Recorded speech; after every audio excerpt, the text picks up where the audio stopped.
On va parler de Twitter, on va voir comment ça fonctionne en temps réel, puisque c'est un média qui va plutôt aller vers le temps réel. Là, on est dans une conférence sur le e-portfolio, espace personnel de toutes les expériences, et il suffit de réagir en temps réel sur ce que va dire la personne. Par le biais il faut créer son compte, hein. Il y a pas le choix. Donc le mien c'est CA2T LEG si vous voulez me suivre. Voilà. On a sur Twitter un espace limité de 140 caractères, mais bon, je vais pas trop insister là-dessus parce qu'il y a des tas d'initiations en ligne qui permettent de bien comprendre comment ça fonctionne. Alors, ça fonctionne comme un SMS. On va introduire le message et puis en fait, c'est antichronologique. C'est une fonction de blog. C'est comme un blog, sauf que c'est un petit blog. 140 caractères, on appelle ça du microblogging. Bon, c'est un terme un peu. C'est des messages. Il y a plusieurs strates en fait. On peut envoyer des messages directs, des messages privés. On peut converser avec quelqu'un. On met. Il y a tout un code, il y a toute une typo. On peut mettre arrobase. Et puis on peut dire. On va faire un test avec Loïc. Loïc. Voilà, on va lui dire test Twitter, comme ça, pour l'instant. Et puis on lui envoie quelque chose là, directement à lui. Mais tout le monde va le voir, parce qu'on est dans un blog. On est dans un blog, donc ce qu'on publie, les gens vont le voir forcément. Si je fais test Twitter, là il le reçoit et hop, ça s'ajoute dans la timeline en dessous. Et tout le monde va pouvoir le voir. Maintenant, si je veux lui envoyer un message direct, top secret, là on est plus sur direct message. Voilà. Et là on peut garder le secret sur un message qu'on envoie derrière. Si on peut taper un message sur ce qui est en train de se dérouler, puisqu'on est dans le temps réel, on va juste dire aux personnes qui sont à distance que là on est dans le cadre d'une conférence sur le e-portfolio, c'est plutôt le domaine éducatif, etc.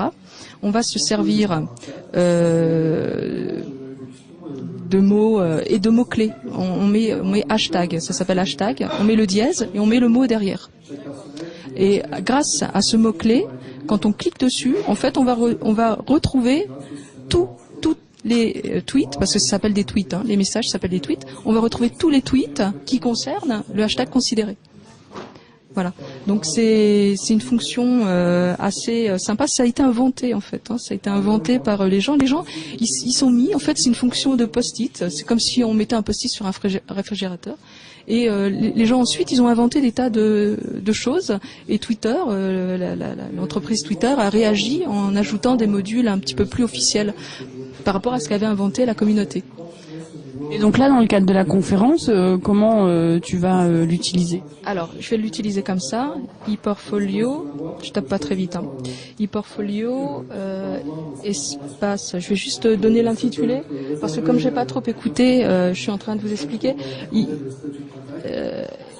Personnel, j'en suis là, personnel de toutes les expériences.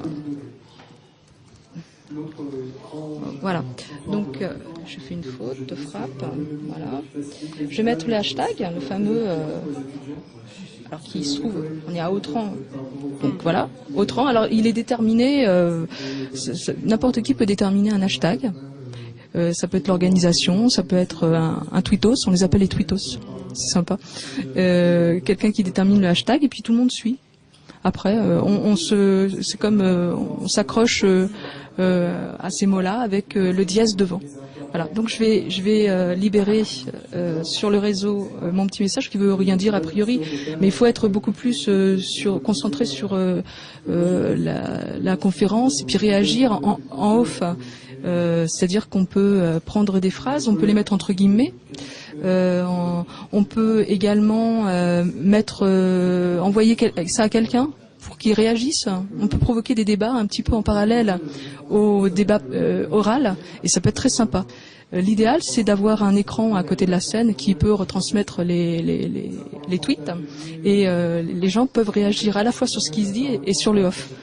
Et ça enrichit vraiment le débat, c'est assez utile en fait. Et puis pour ceux qui ne sont pas là, moi je pense toujours à ceux qui ne sont pas là, ça leur permet par des bribes de messages de comprendre un peu ce qui se passe. Et puis on peut leur envoyer des liens sur des comptes rendus en ligne et qui peuvent les faire réagir s'il y a des commentaires, etc. Voilà. Donc c'est assez utile. C'est un espace où on peut agréger de l'information, où on met des liens, où on peut pas bâtir sa veille là-dessus. C'est un des outils. Twitter, c'est pas la solution, mais c'est une des solutions possibles pour celui qui aime s'en servir. Et avec ton iPhone, tu l'utilises comment ? Alors, il y a plusieurs services. Alors, c'est génial en mobilité. Parce que il y a plein de services gratuits sur le iPhone, mais sur Android aussi. J'ai les deux moi. Donc là, il se trouve que j'ai pris l'iPhone. Moi, je me sers indifféremment. Ça dépend. Il y en a qui me fonctionnent à certains moments et pas d'autres. Alors, je jongle. Là, je fais un petit clin d'œil à Sophie. Voilà, on vient de voir Sophie Maéo, qui va certainement beaucoup participer cet après-midi parce qu'il y a plein de débats. Donc là, on est sur Twitterific, qui est gratuit sur iPhone, mais on peut très bien lancer Ecofond et c'est à peu près la même chose. On est sur un écran lisible, il y a la timeline, on peut regarder les messages qui nous sont adressés personnellement ici même, et puis là, on a tous les messages qui peuvent être vus par tout le monde et qu'on m'envoie quand même, voilà, qui sont visibles. Et tu as une mémoire ou c'est une bouteille qu'on jette à la mer ? C'est-à-dire ? Est-ce que ces messages sont conservés dans une mémoire ou pas du tout ? Ça c'est le problème. C'est le problème. Ils essaient de réfléchir chez Twitter à l'archivage, parce que c'est un peu ça. Moi, ce que je fais, c'est que quand j'ai un lien intéressant, en fait, j'ai ce qu'on appelle des bookmarklets, juste dans ma barre en haut, et hop, je le glisse dans des bookmarks, dans des signés, dans des favoris qui sont placés à côté de ma veille, enfin dans un des circuits de veille. Et puis moi, Twitter, je m'en sers pour le partage, je m'en sers pas pour archiver. Pour partager tes infos, ton ressenti. Pour partager en temps réel ce que je suis en train de vivre. Si je cherche des choses, ça m'arrive. Je lance un appel. On peut pas s'en servir vraiment. C'est pas ce serait une fonction à inventer, l'archivage. C'est pas. Mais c'est sûr que il y a des personnes qui se posent la question de savoir comment on peut garder la mémoire de tout ça. Et comme ça fait partie d'un ensemble de veille, il y a un moment dans la chaîne de veille où on peut clipser et mettre en archive le lien qu'on est en train de mettre sur Twitter. Bon. Mais moi, je m'en sers pas vraiment pour ça. Il y a un truc dont j'ai pas parlé et qui est très très utile. C'est les favoris. On peut avoir une liste de favoris.